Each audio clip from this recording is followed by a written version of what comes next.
Hello all and welcome back to CS Summit. ഇന്നത്തെ വീഡിയോയിൽ മാർച്ചിലെ national ന്യൂസിൻ്റെ പ്രിവിഷനാണ് നമ്മൾ ചെയ്യാൻ പോകുന്നത്.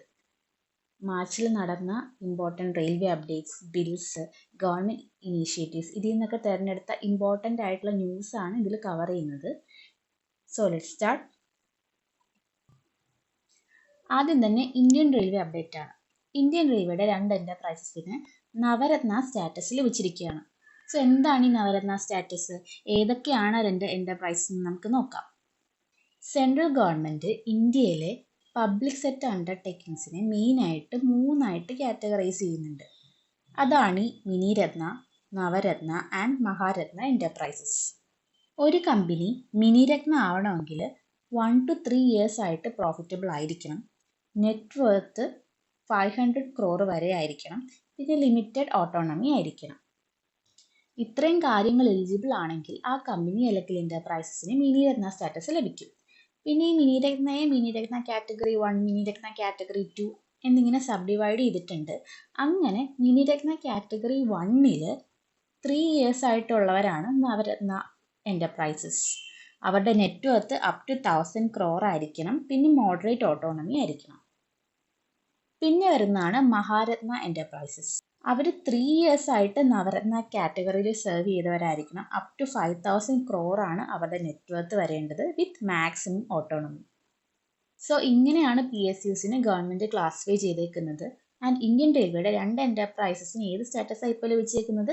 നവരത്ന സ്റ്റാറ്റസ്. സോ ഏതൊക്കെയാണ് ആ എൻ്റർപ്രൈസസ് നമുക്ക് നോക്കാം. IRCTCയും IRFCയും. IRCTC എന്താണ്? Indian railway catering and tourism corporation. Indian റെയിൽവേയുടെ ടിക്കറ്റിംഗ് ആൻഡ് കാറ്ററിംഗ് വിഭാഗമാണ് IRCTC. അതേപോലെ IRFC, Indian railway finance corporation, Indian റെയിൽവേയുടെ ഫിനാൻഷ്യൽ വിഭാഗം. സോ IRCTCക്കും IRFCക്കും ആണ് ഇപ്പോൾ നവരത്ന സ്റ്റാറ്റസ് പുതുതായിട്ട് കിട്ടിയേക്കുന്നത്. അടുത്തത് ത്രിഭുവൻ സഹകാരി യൂണിവേഴ്സിറ്റി ബിൽ 2025 പറ്റിയിട്ടാണ്. അപ്പോൾ ഇന്ത്യയുടെ ആദ്യത്തെ നാഷണൽ കോപ്പറേറ്റീവ് യൂണിവേഴ്സിറ്റി ഗുജറാത്തിൽ വരാൻ പോവുകയാണ്. ലോക്സഭ ബില്ല് പാസ് ചെയ്ത് കഴിഞ്ഞു. സോ കോപ്പറേറ്റീവ് എഡ്യൂക്കേഷൻ റെവല്യൂഷനൈസ് ചെയ്യാൻ വേണ്ടിയിട്ടാണ് ഈ യൂണിവേഴ്സിറ്റി സ്ഥാപിക്കുന്നത്. അപ്പോൾ ഈ ത്രിഭുവൻ യൂണിവേഴ്സിറ്റിയുടെ അണ്ടറിലായിരിക്കും ഇന്ത്യയിലെ കോപ്പറേറ്റീവ് ട്രെയിനിങ് ഇൻസ്റ്റിറ്റ്യൂട്ട് ഇനി പ്രവർത്തിക്കാൻ പോകുന്നത്.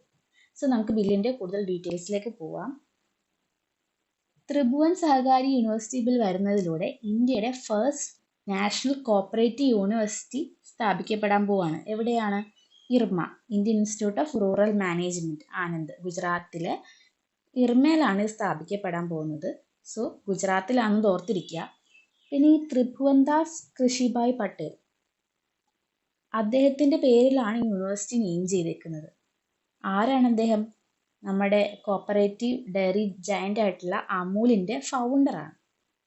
അപ്പോൾ ഗുജറാത്തിലാണ് യൂണിവേഴ്സിറ്റി വരാൻ പോകുന്നതെന്ന് ഓർത്തിരിക്കുക. അടുത്തത് ബാങ്കിങ് ലോസ് ബില്ലിനെ പറ്റിയിട്ടാണ്.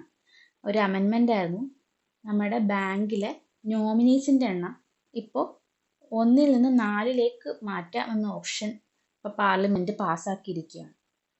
സോ ഇനി മുതൽ നോമിനീസിൻ്റെ എണ്ണം 1 അല്ല 4 വരെ നമുക്ക് ആക്കാം. നെക്സ്റ്റ് ഗവൺമെൻറ് ലോഞ്ച് ചെയ്തൊരു പോർട്ടലിനെ പറ്റിയിട്ടാണ്. Aadhaar good governance portal. ഇത് ലോഞ്ച് ചെയ്തേക്കുന്ന ആരാണ്? Ministry of electronics and information technology. നമ്മുടെ സർവീസൊക്കെ എളുപ്പത്തിൽ ലഭിക്കാനും അതിൻ്റെ ആക്സസിബിലിറ്റിയും നമ്മുടെ ലിവിങ് ഒക്കെ എൻഹാൻസ് ചെയ്യാൻ വേണ്ടിയിട്ട് ഗവൺമെൻറ് കൊണ്ടുവന്ന പോർട്ടലാണ് ആധാർ ഗുഡ് ഗവേണൻസ് പോർട്ടൽ. അടുത്തൊരു ഇമ്പോർട്ടൻറ്റ് ന്യൂസാണ്. മധ്യപ്രദേശിൽ പുതിയൊരു ടൈഗർ റിസർവ് വന്നു. എന്താണ് ടൈഗർ റിസർവിൻ്റെ പേര്? Madhav national park. നമ്മുടെ ഇന്ത്യയുടെ 58th ടൈഗർ റിസർവ് ആയിരിക്കും ഈ മാധവ് നാഷണൽ പാർക്ക്. ആൻഡ് മധ്യപ്രദേശിൻ്റെ 9th കൂടിയാണ്. നമുക്ക് അതിനെപ്പറ്റി നോക്കാം. മാധവ് നാഷണൽ പാർക്ക് ലൊക്കേറ്റ് ചെയ്തേക്കുന്ന എവിടെയാണ്? Shivpuri district, Chambal region, Madhya Pradesh. മധ്യപ്രദേശിൻ്റെ 9th ടൈഗർ റിസർവ് ആണ് മാധവ് നാഷണൽ പാർക്ക്. പിന്നെ ഇന്ത്യയുടെ 58th. 57th ഏതായിരുന്നു? രത്താപ്പാനി വൈൽഡ് ലൈഫ് സാങ്ച്വറി, അതും മധ്യപ്രദേശിൽ തന്നെയാണ്. സോ മധ്യപ്രദേശിലെ 9th ആൻഡ് ഇന്ത്യയുടെ 58th ആണ് മാധവ് നാഷണൽ പാർക്ക്. അടുത്തത് ഇന്ത്യയിൽ ആദ്യമായിട്ട് വേൾഡ് പീസ് സെൻറ്റർ ഗുരുഗ്രാമിൽ ഇനാഗ്രേറ്റ് ചെയ്തു. ഈ വേൾഡ് പീസ് സെൻറ്റർ ജെയിൻ ആചാര്യ ലോകേഷ് മുനിയും അഹിംസ വിശ്വഭാരതിയുടെ എഫേർട്ടിലൂടെയാണ് വന്നേക്കുന്നത്. നമ്മുടെ ഇമോഷണൽ, മെൻ്റൽ, ക്യാരക്ടർ ഡെവലപ്മെൻറ്റ് അതിനൊക്കെ വേണ്ടിയിട്ടൊരു പീസ് സെൻറ്റർ. അത് ഗുരുഗ്രാം ഹരിയാനയിലാണ് ഇത് വന്നത്. ഇന്ത്യയുടെ ഫസ്റ്റ് ആണ്, അത് ഓർത്തിരിക്കുക. ഇനി ഇന്ത്യയിൽ നടന്നൊരു കോൺഫറൻസ് ആണ്, first ever conference for women peacekeepers. ആദ്യമായിട്ടാണ് വിമൻ പീസ് കീപ്പേഴ്സിന് വേണ്ടിയിട്ടൊരു കോൺഫറൻസ്. അത് നമ്മുടെ ന്യൂഡൽഹിയിലാണ് നടന്നത്. സോ അതിൻ്റെ ഡീറ്റെയിൽസിലേക്ക് പോവാം. Enhancing the role of women in peacekeeping a global south experience. ഇതാണ് ആ കോൺഫറൻസിൻ്റെ പേര്.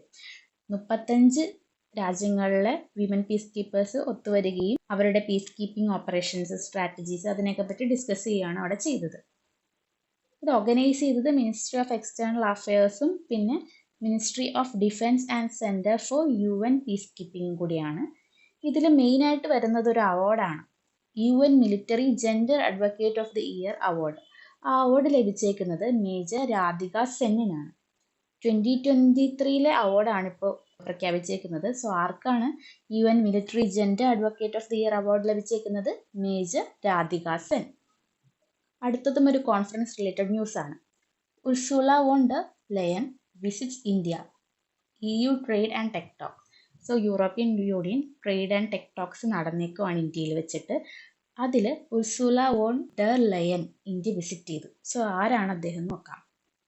യൂറോപ്യൻ യൂണിയൻ പ്രസിഡന്റ് ആണ്. സോ ഈ പേര് അത്ര ഇമ്പോർട്ടൻ്റ് ആണ്. Ursula von der Leyen European union president ആണ്. ഇന്ത്യയുടെയും യൂറോപ്യൻ യൂണിയൻ്റെയും ആ ഒരു ടൈസ് സ്ട്രെങ്തൻ ചെയ്യുക എന്നുള്ള ലക്ഷ്യത്തോടെയാണ് അദ്ദേഹം ഇന്ത്യ വിസിറ്റ് ചെയ്തത്. യൂറോപ്യൻ യൂണിയൻ ടോക്കും ഒക്കെ നടന്നു. സോ അവിടെ ഫ്രീ ട്രേഡ് അഗ്രിമെൻറ്റിനെ പറ്റിയും clean energy, climate, water, smart urbanisation, connectivity, disaster management ഇതിനൊക്കെ പറ്റിയിട്ടുള്ള ഡിസ്കഷൻസ് നടന്നിട്ടുണ്ട്. സോ നെക്സ്റ്റ് ന്യൂസ് നോക്കാം. ന്യൂസിലാൻഡ് പ്രൈം മിനിസ്റ്റർ ആയിട്ടുള്ള ക്രിസ്റ്റഫർ ലക്സൺ ഇന്ത്യയുടെ 10th റൈസീന ഡയലോഗിൻ്റെ ചീഫ് ഗസ്റ്റ് ആയിട്ട് എത്തിയിരിക്കുകയാണ്. ആദ്യം നമുക്ക് റൈസീന ഡയലോഗ് എന്താണെന്ന് നോക്കാം. റൈസീന ഡയലോഗിൻ്റെ 10th എഡിഷൻ ആണ് ഇപ്പോൾ നടന്നേക്കുന്നത്. 17 to 19 മാർച്ചിലാണ് നടന്നേക്കുന്നത്. അതിൻ്റെ തീം വന്നത് കാലചക്ര, പീപ്പിൾ, പീസ് ആൻഡ് പ്ലാനറ്റ്. അതാണ് 2025 റൈസീന ഡയലോഗിൻ്റെ തീം വന്നേക്കുന്നത്. ഇത് നമ്മുടെ ന്യൂഡൽഹിയിൽ 2016 തൊട്ട് നടക്കുന്ന ഒരു മൾട്ടിലാറ്ററൽ കോൺഫറൻസ് ആണ്. എല്ലാ വർഷവും നടക്കുന്ന മൾട്ടിലാറ്ററൽ കോൺഫറൻസ് ആണ് Raisina dialogue. Geopolitics and ജിയോ എക്കണോമിക്സിൻ്റെ ഇന്ത്യയുടെ ഫ്ലാഗ്ഷിപ്പ് കോൺഫറൻസ് ആണ്. ആൻഡ് ഈ വർഷത്തെ റൈസീന ഡയലോഗ് ചീഫ് ഗസ്റ്റ് ആരാണ്? New Zealand prime minister Christopher Luxon. So അത്രയാണ് നമ്മുടെ മാർച്ചിലെ മേജർ നാഷണൽ ന്യൂസിൻ്റെ റിവിഷൻ പോയിന്റ്സ് വരുന്നത്. ബാക്കി ടോപ്പിക്സ് നമ്മൾ പ്ലേലിസ്റ്റ് ആഡ് ചെയ്തിട്ടുണ്ട്. സോ അതും കൂടി എല്ലാവരും ഒന്ന് കാണുക. Thank you.